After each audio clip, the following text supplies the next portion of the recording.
I was trying to save everybody else, and my own family was dying. So how did you pull yourself back and like save your family and save your marriage and that life, the more important life of who you really are? Well, you know what? I can't take any credit for that. I would love to pat myself on the back and say, hey, let me tell everybody what a good guy I am. Let me tell everybody just ultimately how moral and ethical I am and what great dignity I have that I fixed all this. The truth is that when I gave up on my family, they never gave up on me. They kept fighting for me after I gave up on them. They had hope for me when I didn't have hope for myself. And they didn't quit. They didn't walk. I've said it many times. I gave my family and my wife a million reasons to kick me out and lock the door, and they gave me a million second chances. Wow. Sounds like you're a really lucky man.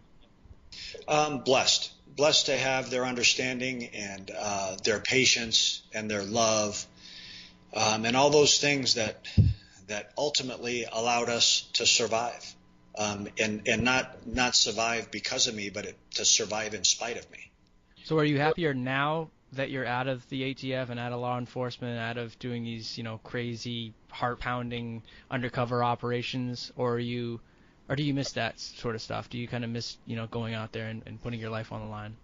I'm happy in the aspect that I didn't leave anything on the table. I did everything I could every day, as hard as I could, until I didn't have anything left every day. So I didn't leave anything on the table, in my view, unaccomplished as far as my profession as a lawman.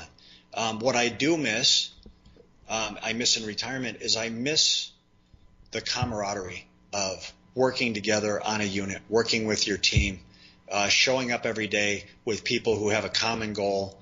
My success wasn't ultimately because Jay Dobbins was such a good undercover agent. My success was that I was smart enough to surround myself with really, really good partners.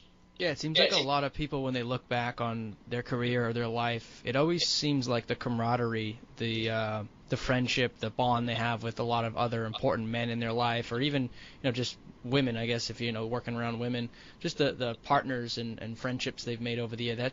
Over the years, that seems to be the most important thing, or one of the things that really sticks out. I think there is something to that connection. Is human beings. That's really what we crave for. Yeah, the human factor is huge. I've always found I've worked on cases that have been large task force operations. I've worked on smaller cases where they were more individualized. I always got more satisfaction out of the group type cases, where when you succeed, you can share it with people. I always had more satisfaction, more joy, more pleasure out of the group success than I ever did out of anything that was attributed to me, or me alone at least.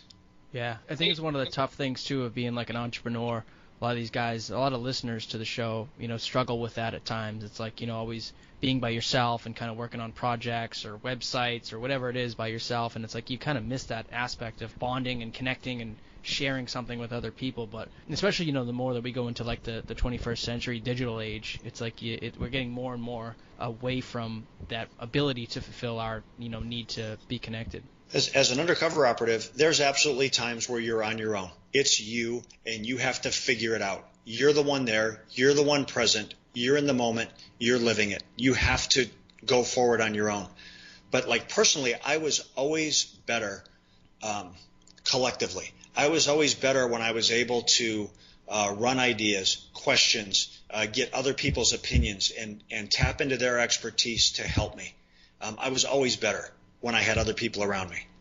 Jay, just a few more questions, man, then I want to sort of wrap things up. It's been a really fascinating interview, though. I appreciate it. What is like one of the craziest stories going back to like the Hell's Angel, maybe another case, but I think the Hell's Angel is sort of the most fascinating to me, and probably most of the listeners. What is one of the craziest stories or things you had to do that you can recall right now that just sort of like sticks out as something you might want to share?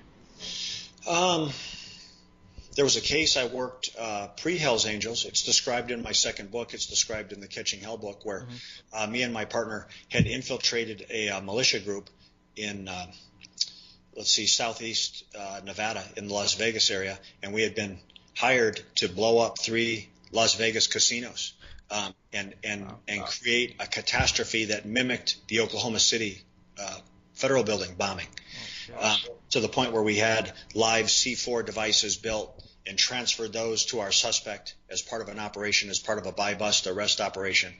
Over the years, there may be more, and I'm not going to hang my hat on this, but I think it would be hard to find anyone out there who's held with their bare hands in an undercover role more improvised explosive devices than I have, who hasn't been a bomb tech, Over the course of the years, I literally bought hundreds of homemade, garage-constructed explosive devices. And that's pretty perilous, man, when you're going into some guy's house who's tweaked out on meth, who's trying to make some money by making bombs. You don't know what level of expertise he has, and then he's handing you some device, and you're trusting that it's not going to go off before you can turn it over to the experts. Those are rough times.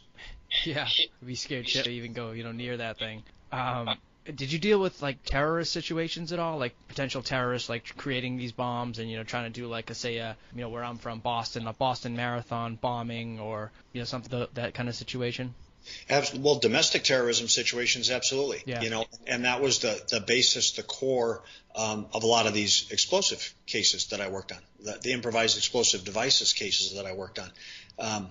Everything from, a guy taking a couple pieces of PVC pipe and loading it with smokeless powder and putting a homemade fuse in it and some end caps and selling it as a pipe bomb, to people that built sophisticated electrically activated remote control devices, and everything in between. And many of those cases had a terrorist element to them, because that's the tool of the trade of terrorism. And that's why bombs are so scary, because they're so random. They're unpredictable. When you point a gun at someone, you have relative certainty what your target is and where your bullet's going to go. When you set off a bomb, then you don't know who's going to get hurt or who's going to be around it or when or where it's going to blow.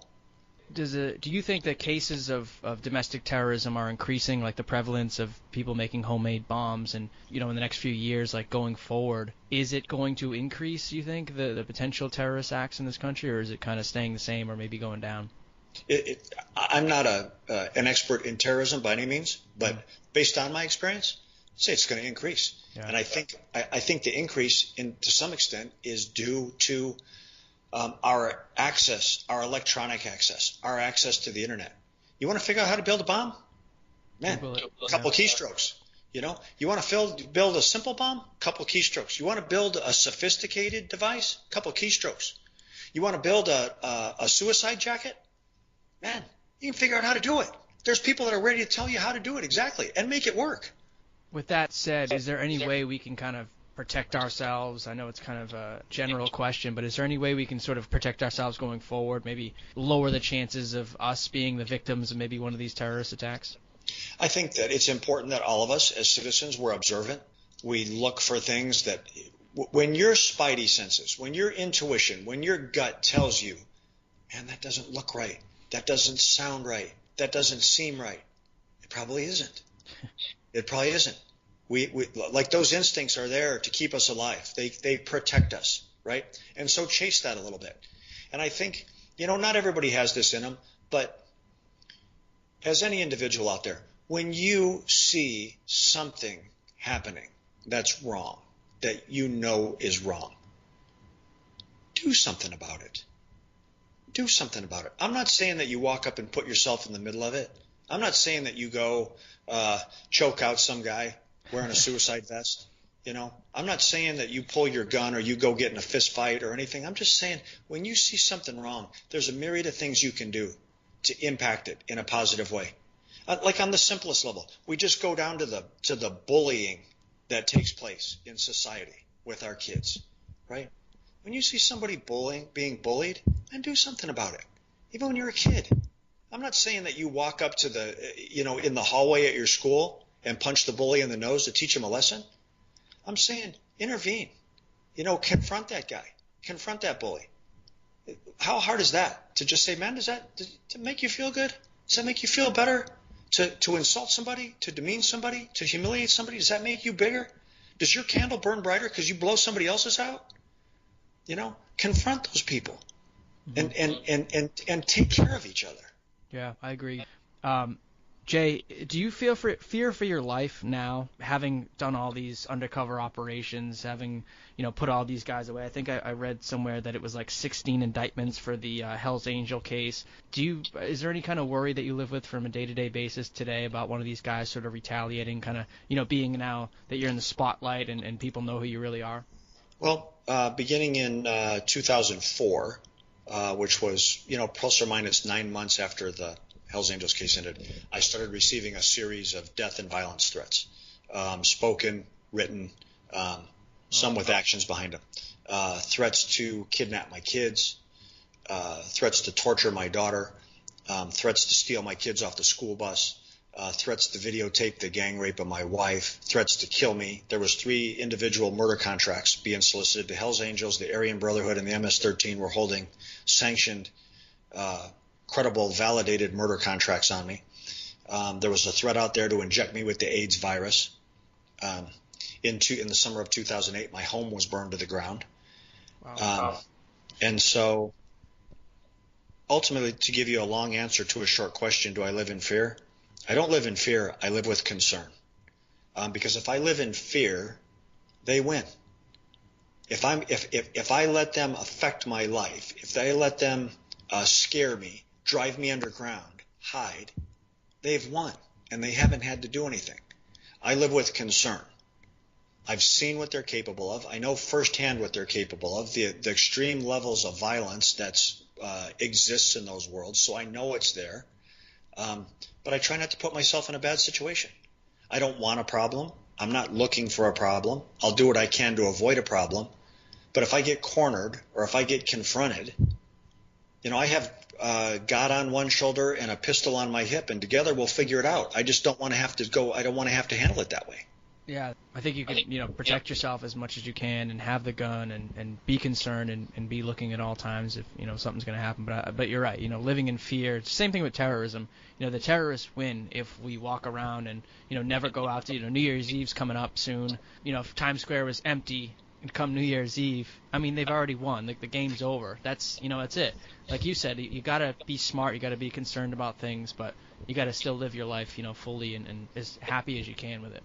If I let these guys put me in a position where I was going to go hide in a cave and wait for someone to shoot a rocket up my ass, I'd be no better than Osama bin Laden, right? Right? I'm not going to let him do that to me, He was fearful. He lived in fear of what was going to be done to him. I'm not going to do that. I don't want a problem. But like I said, man, I've got God on my side and a gun. And if everything else falls apart, I know how to solve the problem. I'll fix it. I think I came across somewhere that you met Chuck Zito and Sonny Barger, who was the original founder of Hell's Angels. Is that true? And if so, what were those 2 guys like? They're both, to be quite honest with you, they're both fascinating characters.